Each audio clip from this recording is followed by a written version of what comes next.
Die Burg Rodenstein ist die Ruine einer Hangburg im Odenwald. Sie gehört zur Gemeinde Fränkisch-Krumbach im Odenwaldkreis, Südhessen. Die Lage als Hangburg ist eher als ungünstiges Gelände anzusehen. Neben dem Namen weist auch die Lage auf eine Burg hin, die in den gerodeten Wald vorgeschoben wurde. Typisch für solche Rodungsburgen ist hier der Hof unterhalb der Burg, dem die wenigen Felder und Wiesen im Tal als Nutzfläche zur Verfügung standen. Die Burg ist eine Wehranlage der Herren von Krumbach und Rodenstein, deren Stammsitz sich in Fränkisch-Krumbach befand. Sie wurde um 1240 als Trutzburg gegen das Schloss Reichenberg gebaut, wobei die Herren von Krumbach und Rodenstein die volle Unterstützung der Grafen von Katzenelnbogen genossen. 1346 verkaufte Erkänger, Herr von Rodenstein, die Hälfte seines Anteils an Graf Wilhelm II. Von Katzenelnbogen und 1433 erwarb Philipp I. von Katzenelnbogen weitere Anteile von Hermann und Konrad von Rodenstein. 1436 belehnte Graf Johann IV. Von Katzenelnbogen den edlen Hans, Herrn zu Rodenstein und Lisberg, mit der Hälfte des Schlosses Rodenstein. 1479 fielen mit dem Aussterben der Katzenelnbogener deren Besitzungen unter Heinrich III. An die Landgrafschaft Hessen. Die Burg wurde nicht durch kriegerische Ereignisse zur Ruine. Eine Skizze von Valentin Wagner zeigt die Burg im Jahr 1634 noch als schlossartige Anlage mit intakten Gebäuden.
Im Jahre 1635 verstarb Adam von Rodenstein samt Familie an der Pest, ab da war die Burg nicht mehr bewohnt.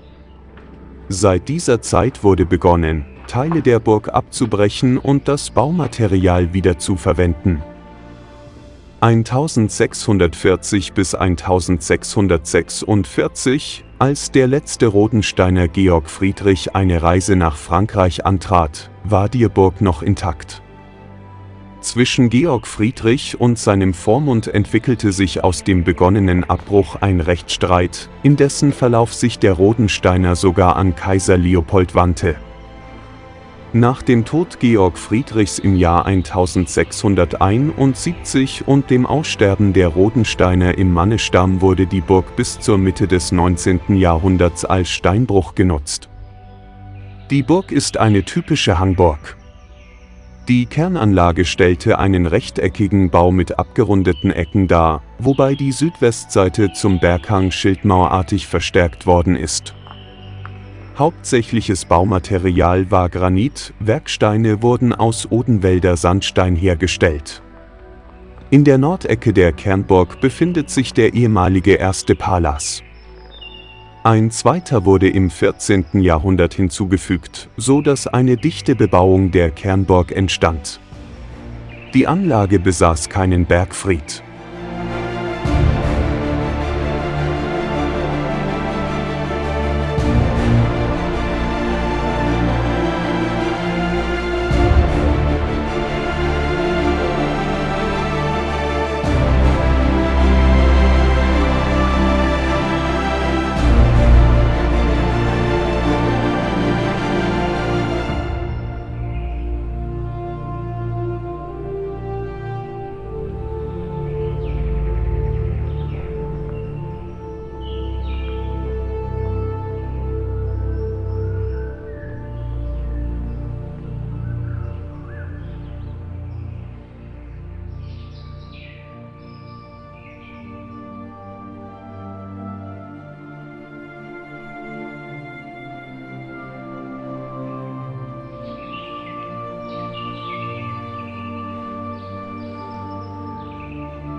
Die innere Burganlage war von einer Ringmauer mit mehreren Türmen umgeben. An der Außenseite des Mühlturms ist ein zugemauertes Tor zu erkennen. Offensichtlich wurde der Eingang erst später von der Bergseite zur Talseite versetzt, wo sich das heutige Tor mit dem Zugang befindet. Im 16. Jahrhundert wurden weitere Teile der Ringmauer und ein Zwinger im Süden der Anlage ergänzt. Die Funktion des im Westen der Burg gelegenen Mühlturms ist nicht sicher geklärt.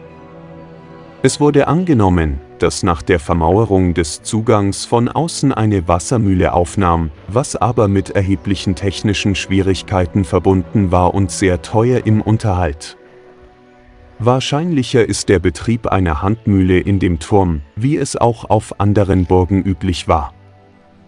Im 20. Jahrhundert wurde die Ruine restaurativ gesichert und in ihren jetzigen Zustand versetzt. Unterhalb der Burg befindet sich das Hofgut Rodenstein, der nach einem Brand 1910 neu errichtet wurde. Im Hofgut befindet sich ein Gastronomiebetrieb. Mit der Burg Rodenstein und dem Adelsgeschlecht sowie der benachbarten Burg Schnellertz ist die Sage vom Rodensteiner. Der Rodensteiner, der verflucht wurde und der bei einem drohenden Kriegsausbruch aus seinem Grab gestiegen ist, um die Leute zu warnen.